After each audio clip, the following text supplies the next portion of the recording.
Claire sat alone in her dimly lit apartment, the flickering light of a single scented candle casting long, twitching shadows on the wall. Rain tapped against the windows like impatient fingers. It had been 3 weeks since the accident. Since Evan died, her fiancé, her best friend, her future. Gone in a moment, crushed beneath the twisted wreckage of his car on Route 17. She hadn't been able to delete his number from her contacts. Every night she stared at it. Sometimes she even typed out messages only to erase them. It was her way of pretending he might answer someday. The apartment was too quiet. Evan's laughter, once the heartbeat of this home, was now just a phantom echo in her memory. That night, just after midnight, her phone buzzed. New voicemail. She blinked at the screen. The call had come from Evan's number. Her blood turned to ice. With trembling fingers, she hit play. A burst of static filled the air, followed by a faint, gurgling voice. Claire, it wasn't an accident. Her phone dropped from her hand and hit the floor. The candle flickered violently, threatening to go out. She stood frozen. The voice was garbled, soaked in static. But she knew it. It was Evan. She collapsed onto the couch, the phone still playing the haunting message on loop. Her fingers trembled as she paused it and tried to process what she'd just heard. There was no mistaking it. The pauses, the low rasp at the end of his words. It was him. And he sounded scared. Something inside her shifted, grief melting into dread. Claire couldn't sleep. She played the voicemail a dozen times, trying to convince herself it was a sick prank. Maybe someone had stolen Evan's phone. Maybe someone had found a voice generator. But no, she knew that voice. Even warped by static and grief, she knew it. She called the number back. No answer. Just the hollow beep of a disconnected line. She visited the carrier the next day. Evan's number, they told her, had been deactivated. There was no way it could have called her. They even showed her the records. No outgoing calls since the day he died. But I have a voicemail from him. It's on my phone, she said, nearly pleading.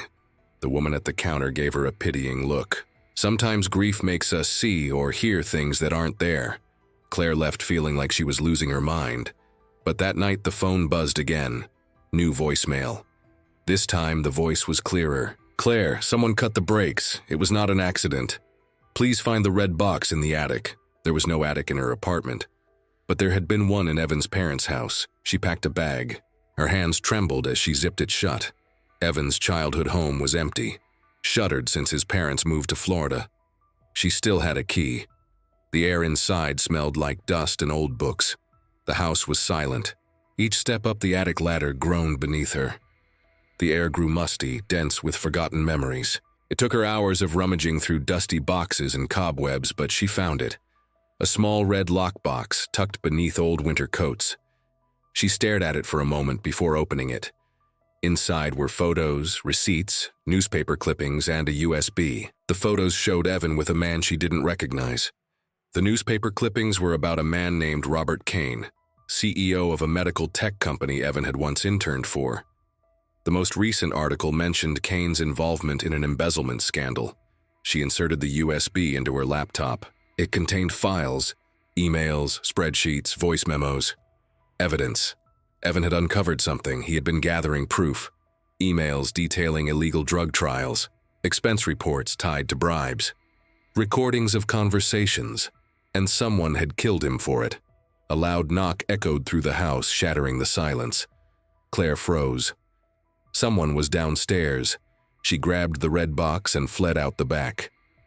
Claire received the third voicemail. The following night, Claire, trust no one, not even him. Him? Who was him? The next morning, she got a call from Mason, Evan's best friend. He hadn't spoken to her since the funeral. He sounded off. Claire, can we talk? I've got something important. It's about Evan. They met at a coffee shop.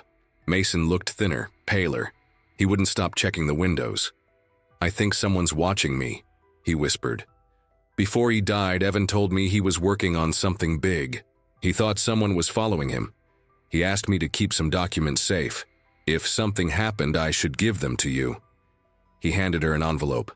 Inside were photos of Kane at what looked like a secret meeting. One photo chilled her. Kane shaking hands with Mason. She looked up. Mason was gone. Her phone buzzed. New voicemail. Claire. Mason lied.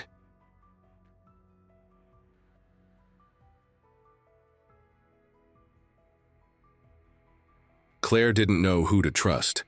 She uploaded the voicemail recordings and USB files to an anonymous site, hoping someone would believe her. The next morning, she got an email from someone named Naomi Blackwood, a private investigator who specialized in cases with unusual elements. They met at Claire's apartment. Naomi listened to the voicemails and examined the files. "I've seen stuff like this before," Naomi said. "Whispers from the dead. Sometimes the spirits can't rest until justice is served. If Evan's reaching out, it means the truth is still buried." They made a plan: uncover the full truth about Kane's crimes and expose whoever was helping him. But that night, Claire got another message. "Claire, Kane knows. He sent Mason. Don't let him in again." Claire's breath caught. Was Mason working for Kane the whole time? They dug deeper into Kane's past. Whistleblowers had disappeared. Researchers who had tried to expose him had died. In accidents. Claire and Naomi began receiving threats, anonymous texts, emails with corrupted images. Once, Claire found a dead crow on her balcony. The voicemails from Evan grew more urgent. "Claire, they're watching.